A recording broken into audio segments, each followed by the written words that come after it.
রাজশাহীর সাথে টানা 2 ম্যাচ হারিয়ে আমার মাথা কাল্লা খাইছে মানুষজন, বুঝছে? এমন ইমাক এত করি বুঝেনু যে রাজশাহী হইলো আমার গেলের হইলো আগের বিভাগ, উমার গেলেকে আমরা ইচ্ছে করি হারছি জানো আমরা ইয়ে দুটের ভাই, কি ধরনের কয় পেলে অপ দুটের ভাই, কারণ উমার হইলো টাকা পয়সা তো দেয় না, সাথে বলে হোটেলত থাকা নিয়েও ঝামেলা কত নকশা আমার।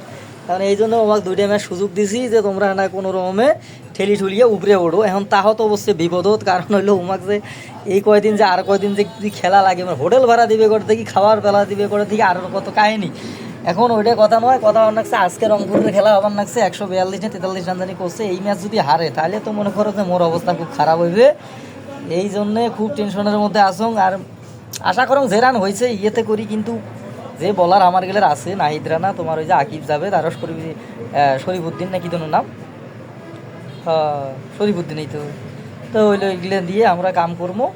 এটা কোনো ব্যাপার নয়, যে রান হয়েছে এটা এই রানে চট্টগ্রামকে আটকা কোনো ব্যাপার নয়। তোমরা গেলে খালি আমার রংপুরের সাথে না সাপোর্ট দাও, দেখেন না তত্তরে জিতমো আর কিসে চিনতে। আর আমরা তো প্লেবো তো আগেই গেছি, এমন খালি মনে করেন মান রক্ষার্থে খেলবার লাগছি, আর কিছু নয়।